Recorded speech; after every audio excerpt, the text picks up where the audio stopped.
Oke, jadi di video kali ini masih nyambung di video yang kemarin. Jadi kemarin tuh gue baru aja upload untuk iPhone yang sangat-sangat tidak layak untuk dibeli di tahun 2024. Bukannya apa-apa, gue kasihan aja sama lu semua yang ada rencana buat beli iPhone yang terlalu old generation kayak iPhone 5s, iPhone 6. Iya 6 Plus lah kayak gue pegang gini. Kalau kayak iPhone 7 ya mentok-mentok banget lah 6s lah. Itu masih it's okay lah, it's fine ya. Mungkin rezeki lu adanya segitu, tapi gue doain lah semoga makin banyak lah duit lu semua yang lagi nontonin video gue ini. Tapi sekiranya untuk beli kayak iPhone 5s atau iPhone 6 seri 6 kayak yang lagi gue pegang ini, oh man, come on. It's really not worth it in our side to side.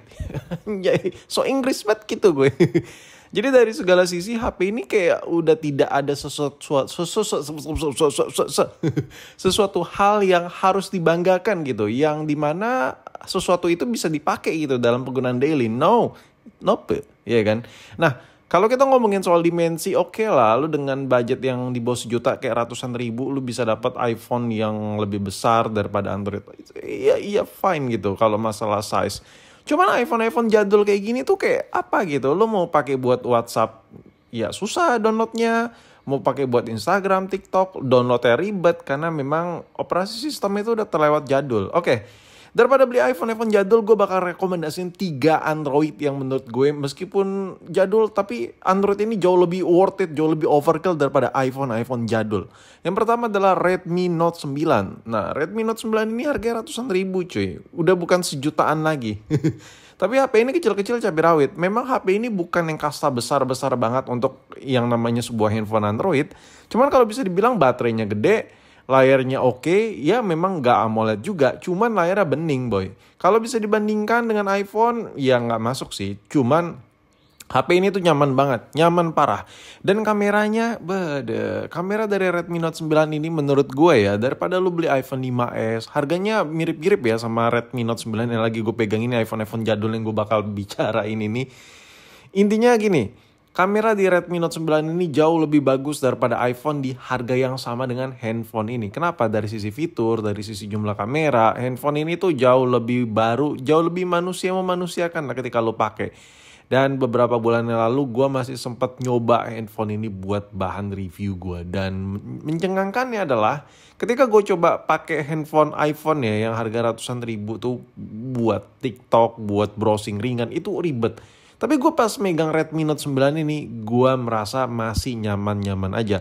Karakternya itu udah sesuai lah dengan harganya. Jadi kalau lu punya budget 800 ribu, 900 ribu, 700, ya ratusan ribu, lu udah tau lah kemampuan handphone itu bisa dipakai buat apa. Nah, handphone ini tuh bener-bener value-nya tuh ada gitu di harga ratusan ribu. Jadi ngomongin masalah worth it tidak worth it, jelas iPhone tidak worth it sama sekali di harga ratusan ribu untuk dipakai daily. Sedangkan Android di bawah sejutaan dengan harga ratusan ribu dipakai buat daily itu masih banyak banget yang worth it. Nah, balik lagi sedikit ke Redmi Note 9 ini, kalau kita ngomongin soal displaynya, display dari handphone ini tuh agak sedikit susah ya untuk digambarkan kalau lu nggak lihat langsung. Cuman aslinya ini salah satu handphone yang cukup niat gitu Xiaomi Redmi buat ya. Kenapa? Kalau biasanya kita beli handphone murah kekinian yang kamera-kamera boba harga sejuta gitu, layar ini jauh lebih bagus cuy. Layar ini jauh lebih bagus, enak di mata, bening banget dan gak bikin mata lu pusing, gak bikin kepala pusing lah pakai HP ini. Entah kenapa kalau gue bandingkan sama handphone boba, gue gak perlu sebut merek lah, intinya yang pernah gue review lah. Layarnya tuh kayak bikin mata gue sakit, pusing dan lain-lain. Tapi layar si Redmi ini kayak apa ya? Ya udah sih kayak bener-bener layar HP yang bening enak dipakai gitu. Inilah Redmi ya kan. Dan ngomongin soal battery consumption ya, handphone ini memang udah tidak seirit lagi pada saat baru ya, pada saat dulu handphone ini baru rilis. Cuman kalau dibandingkan sama iPhone boy, sedih banget boy. iPhone tuh sehari bisa berapa kali ngecas boy, apalagi kalau beli 5S boy. Aduh sedih gitu ya kan. Ada gitu kita maksain buat beli 5S. Nope lah ya, jangan lah. Sayang duit ya. Dan ngomongin soal kamera kayak gue bilang tadi, kamera dari handphone ini lo bisa lihat tuh, fiturnya banyak ya kan. Ada dokumen, ada video, ada portrait, ada malam hari. Kita ngomongin malam hari ya, mode malam. Lu kalau beli iPhone 5s, foto malam udah auto burik lah. Udah auto gelap, auto noise ya kan. Handphone ini ada mode malam ya. Sih ya kan, di harga yang sama, fitur kamera jauh lebih oke ya kan. Inilah yang bisa gue gambarkan untuk Redmi Note 9. Jadi mulai dari kamera, baterai, layar, operasi sistem, jauh menang kemana-mana Android yang satu ini. Dan jujur, lo mau taruhan berapapun gue ladenin yuk. HP Android yang lagi gue pegang ini, Redmi Note 9 ini, kalau diaduin dengan harga iPhone yang sama dengan handphone ini, menang kemana-mana Redmi Note 9. Oke, rekomendasi yang kedua adalah Samsung Galaxy A04e.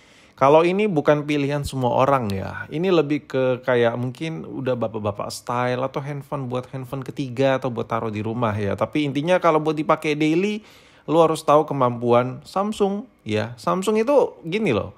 Samsung itu sebuah Android yang dimana kalau kita beli Android di harga 1 jutaan misalnya di Samsung, 1 jutaan di Samsung itu fiturnya itu nggak sebanyak 1 jutaan di merek lain. Nah gitulah gambarannya seperti itulah.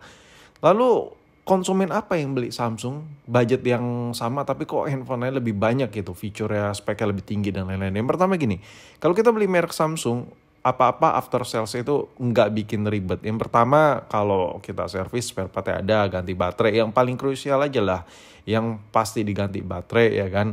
Terus yang kedua, aksesoris Samsung tuh banyak banget kayak soft case, hard case ya kan, dan lain-lain. Yang ketiga, nilai jual ya, kalau lo beli dan lo jual lagi itu cepat laku ya kan. Ya begitulah. Hal-hal sesepele itu, kelebihannya tuh di situ. Tapi kalau masalah feature dan lain-lain, gue lebih pro ke Redmi Note 9 tadi. Nah ngomongin soal baterai, handphone ini juga baterai gede boy. 5.000 ya kan. Lo bayangin, Samsung ratusan ribu ini baterainya berkali-kali lipat iPhone. Jadi gini loh, handphone ini memang fiturnya nggak sebanyak Redmi Note 9 yang di rekomendasi pertama gue. Cuman di handphone ini tuh si Samsung tuh jual nama gitu, jual after sales gitu. Gue berani taruhan sama lo, kalau lo punya Redmi Note 9 yang rekomendasi gue yang pertama, terus lo punya Samsung ini, coba lo jual deh dalam keadaan second.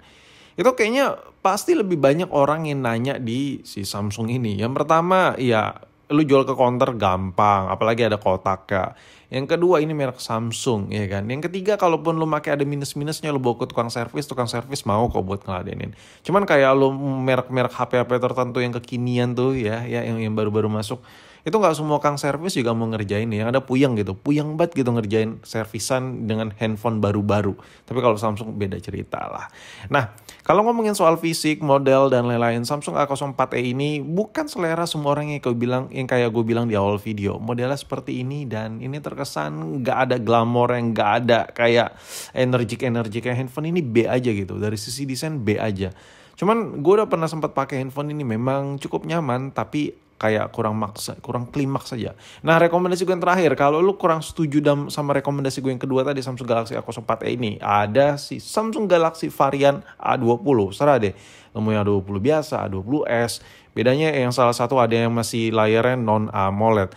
Cuman dari sisi bentuk menurut gue mirip-mirip ya, ukuran, dimensi, baterai dan lain-lain. Intinya kalau lu ambil kayak Samsung Galaxy seri-seri A20, yang bakal lo dapat adalah performanya itu jauh banget lebih baik daripada iPhone 5s. Jujur harus gue akui ya, memang iPhone itu cukup smooth ya kalau dipakai, apalagi iPhone jadul gitu masih oke sebenarnya. Cuman operasi sistemnya itu sangat-sangat kejam sekali ya. Jadi kalau lu paksa buat download ya, yang banyak yang sudah tak support, handphone itu bakal kayak bom waktu, kayak pengen meledak gitu.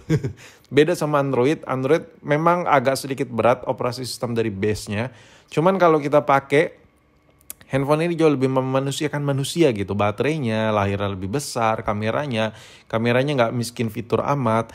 Dan satu lagi, masih bisa leluasa download apps yang berkeliaran yang pengen lu download. Cuman harus sabar-sabar aja dengan performanya. Tapi balik lagi, itu udah sesuai dengan harganya. Dan ya itulah 3 rekomendasi yang menurut gue jauh lebih worth it daripada iPhone.